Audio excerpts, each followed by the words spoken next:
Bonjour à tous et doux réveil sur Bismart. Mon œil s'est focalisé sur Renault ce matin.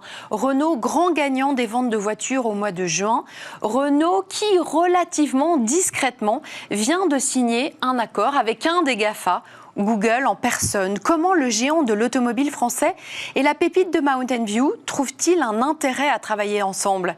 La réponse tient en un seul mot, optimisation. Google va aider Renault à optimiser ses chaînes de production.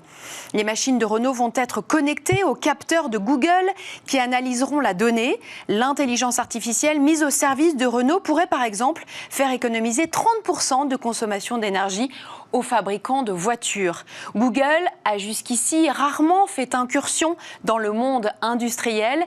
Tout laisse penser que c'est un formidable terrain de jeu pour l'entreprise californienne. Merci beaucoup à Clara Franciosi qui a illustré avec délicatesse mon propos ce matin.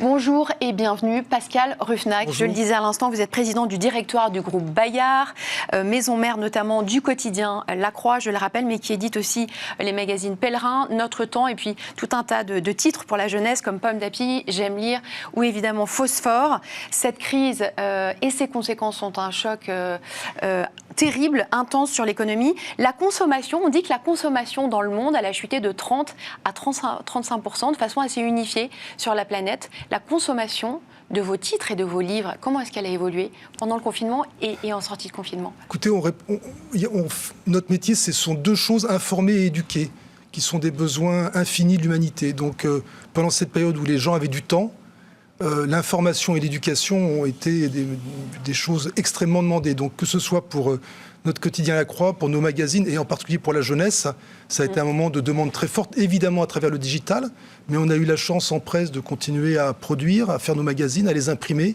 Merci à tous les imprimeurs, à les distribuer et à pouvoir, avec la Poste, les poster à tous nos clients. Donc ça a été un moment où finalement, ces besoins où chacun avait du temps pour se consacrer à ça, voilà, ça a été un moment assez incroyable. Ça a fonctionné. Alors du coup, il y a eu une augmentation de votre lectorat sur le digital. Quid du print? Il y a eu une explosion sur le digital et même plus qu'une explosion, un changement des rythmes. Un magazine comme Notre Temps, qui a une diffusion qualifiée de 700 000 exemplaires, aujourd'hui, il s'est transformé. Il a aussi créé une lettre hebdomadaire où environ 100 000 abonnés ont ouvert cette lettre et ont pris l'habitude d'avoir leur magazine mensuel transformé en hebdomadaire. Voilà, pareil pour la jeunesse, etc. Et pour l'abonnement, en tout cas pour la jeunesse, il y a eu une croissance des abonnements, environ de 3% pendant toute la période qui a duré du 15 mars à aujourd'hui. Voilà. Vous êtes en train de nous dire que la consommation d'informations, elle a changé finalement. Mais la consommation, sans crier gare. Oui, mais la consommation culturelle, à partir du moment où elle est disponible, on est dans un marché de l'offre en culture. Et donc, dès que vous avez une offre de qualité qui répond à des besoins fondamentaux de l'être humain, à partir de ce moment-là, si c'est disponible, les gens achètent, je dirais, ils ont envie. Donc, je crois que la culture c'est vraiment que de l'offre. Donc, il faut juste travailler l'offre pour répondre, pour être au rendez-vous. Et je crois que c'est cette notion de rendez-vous qui est importante, au rendez-vous de vos lecteurs et de vos clients. Et donc, au rendez-vous, c'est trouver le bon moment dans la journée, dans la semaine, dans le mois. Voilà. Est-ce que vous avez vu des sujets qui ont particulièrement bien fonctionné pendant cette période et sur lesquels vous allez mettre l'accent maintenant? En jeunesse, évidemment, tous les sujets qui ont pu au début, ce qu'on avait déjà fait au moment des attentats et ce qu'on fait dès qu'il y a des grandes crises, pouvoir aider les parents à expliquer aux enfants ce qui se passe, lever la chape d'angoisse et d'inquiétude qu'il y avait dans les familles, parce que vous imaginez que pour des enfants de 5, 6 ans, 10 ans, d'être confinés pendant 3 mois, c'est une épreuve psychologique, voilà, et dont on voit, du reste, on verra aussi les conséquences à la rentrée. Donc tout ce qui pouvait contribuer à lever ces angoisses, évidemment, dès le début, ça a été extrêmement important.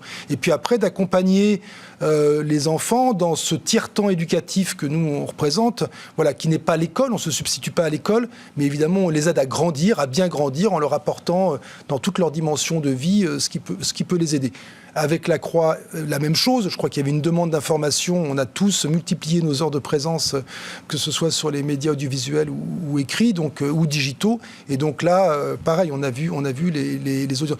En termes de sujets, je crois que tout ce qui avait trait à la crise, de comprendre ce qui se passait, d'essayer de voir ce que vivaient les gens, de comprendre ce que vivaient vos voisins, parce que vous étiez quand même très, très isolés. Voilà.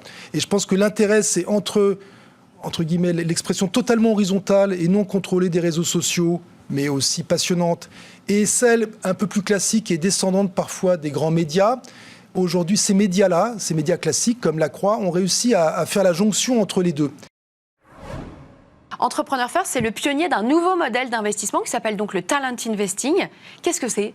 Tout à fait. Donc Entrepreneur First, c'est une société qui n'est pas toute récente. En fait, elle a quelques années. Matt Clifford et Alice Benting, qui ont été un peu les créateurs donc visionnaires. Ce sont des Anglais. Ce sont des Anglais. Ont lancé cette boîte à Londres il y a 9 ans. Et l'idée, c'était de dire qu'il y a trop de barrières pour entreprendre aujourd'hui et qu'en fait, trouver le bon associé... Déjà il y a 9 ans. Déjà il y a 9 ans.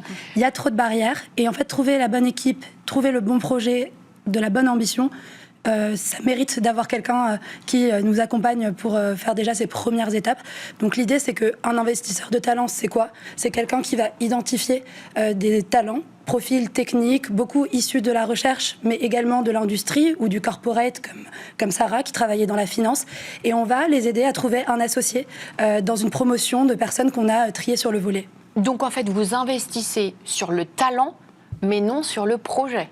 Exactement, et c'est là qu'on est différent des autres types d'investisseurs, c'est que nous, notre regard, il est vraiment sur l'humain, sur le potentiel, sur les compétences d'une personne.